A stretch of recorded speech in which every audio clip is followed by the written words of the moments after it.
Good morning बच्चों। कल तक आप लोगों ने गद्य साहित्य के अंतर्गत जो पाठ दिए गए थे उन लेखकों का जीवन परिचय आपने पढ़ा। आज हम पद्य साहित्य में कवियों के जीवन परिचय के अंतर्गत पहले कवि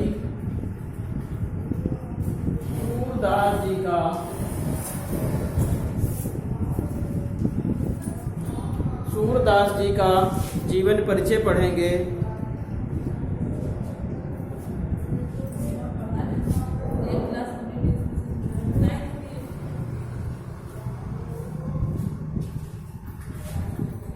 हमने बताया कवियों में जीवन परिचय के अंतर्गत पहले कवि सूरदास जी का हम जीवन परिचय पढ़ेंगे।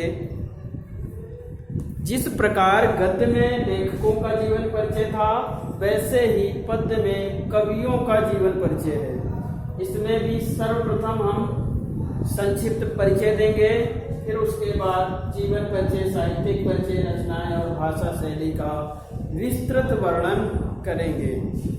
इस प्रकार लिखे हुए पूर्ण निबंध में एग्जामिनर पूरे के पूरे 3 नंबर आपको प्रदान करेगा।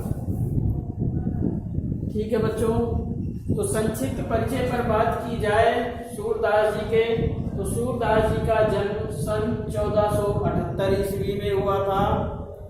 मृत्यु कब हुई? 1583 ईस्वी। जन्म स्थान रुणकता, आगरा। पिता का नाम रामदास सारस्वत, गुरु का नाम स्वामी वल्लभाचार्य। भाषा, इन्होंने ब्रज भाषा का प्रयोग किया अपनी रचनाओं में। शैली की बात करें तो भावात्मक मुक्तक शैली, और रचनाओं में बात करें तो इन्होंने रचनाएं तो कई की, लेकिन प्रमाणिक रूप से हमारे पास 3 ही रचनाएं मिलती हैं जिनके नाम है क्रमशः सूरसागर, सूरसारावली और साहित्य लहरी। अब हम लोग आगे बात करते हैं जीवन परिचय में। तो जीवन परिचय लिखते समय हमने पहले भी बता दिया किन किन बातों का जिक्र यहाँ किया जाता है, वो हम आपके सामने रख रहे हैं। सूरदास जी का जन्म कब हुआ? सन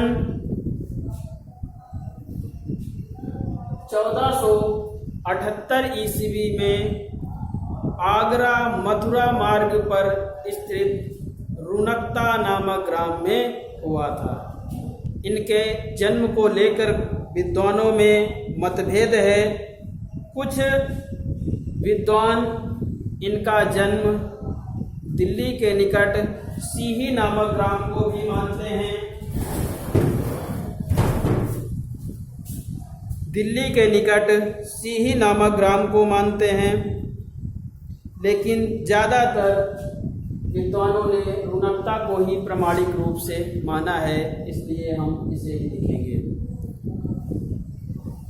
इनके पिता का नाम पंडित रामदास सारस्वत था। जन्म में जिस प्रकार मतभेद है उसी प्रकार इनके अंधेपन को लेकर भी विद्वानों के बीच मतभेद है। कुछ विद्वान इन्हें जन्म से अंधा मानते हैं, किंतु कुछ विद्वानों का यह मानना है कि ये जन्म से अंधे नहीं थे। उन्होंने तर्क दिया कि जन्म से अंधा व्यक्ति इतनी सुंदर रचनाओं का वर्णन नहीं कर सकता है, इतनी सुंदर रचनाएं नहीं कर सकता है जिस प्रकार भगवान कृष्ण की सुंदर रचनाओं को सूरदास जी ने लिखा है, ऐसा कोई अंधा व्यक्ति नहीं कर सकता है।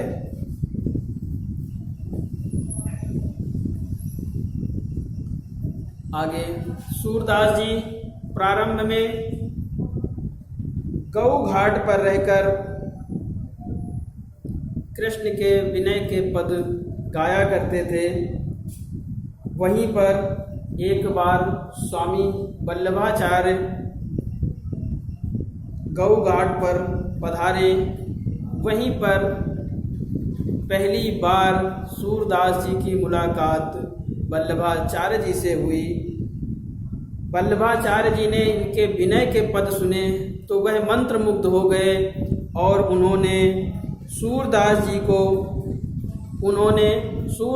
को कृष्ण की भक्ति का गान करने का सुझाव दिया। वहीं से सूरदास जी ने स्वामी वल्लभाचार्य जी को अपना गुरु मान लिया और इसके बाद वह भगवान कृष्ण के पदों का गायन करने लगे और आजीवन उन्होंने भगवान कृष्ण के ही पदों का गुणगान किया है। उन्हीं का गुणगान करते हुए परसौली नामक स्थान पर सन 1518 ईस्वी में इनका निधन हो गया। ये कहा जाए कि एक महान सूर्य का अस्त हो गया। दूसरी बात आती है साहित्यिक परिचय की। तो बच्चों, साहित्यिक परिचय में हम ये बताना चाहेंगे आपको कि भक्ति काल में जो कृष्ण भक्ति काव्य धारा है वहाँ के सूरदास जी प्रतिनिधि कवि कहें या सर्वश्रेष्ठ कवि माने जाते हैं। सूरदास जी ने भगवान कृष्ण की बाल लीलाओं का इतना सुंदर वर्णन किया है कि इन्हें वात्सल सम्राट कहा जाता है। एक नंबर का कभी कभी क्वेश्चन पूछ लेता है, वात्सल सम्राट किसे कहा जाता है? तो बच्चों याद रखिएगा, वात्सल सम्राट किसे कहा जाता है? सूरदास जी को कहा जाता है। क्यों कहा जाता है? क्योंकि उन्होंने भगवान कृष्ण की बाल लीलाओं का अति सुंदर वर्णन किया है। आगे बात की जाए तो सूरदास जी विट्ठलनाथ द्वारा बनाए गए अष्टछाप के भी प्रतिनिधि कवि माने जाते हैं। अंत में यही बात आती है कि सूरदास जी ने अपने संपूर्ण जीवन काल में कृष्ण भक्ति का ही गुणगान किया है, इसीलिए वे कृष्ण भक्ति काव्य धारा के प्रतिनिधि या श्रेष्ठ कवि माने जाते हैं। विद्वानों के बीच सूरदास जी को लेकर ये दो पंक्तियाँ बहुत ही प्रसिद्ध हैं। सूर सूर तुलसी शशि उडगन केशव दास, अब के कवि खद्योत सम जहाँ तहाँ करत प्रकाश।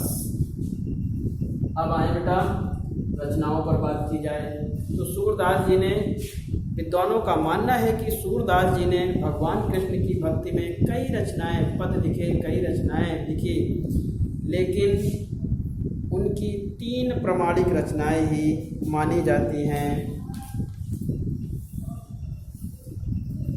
जिनमें प्रमुख हैं पहली सूरसागर, दूसरी सूरसारावली और तीसरी साहित्य लहरी।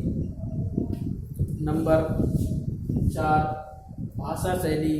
तो सूरदास जी ने अपने संपूर्ण जीवन काल में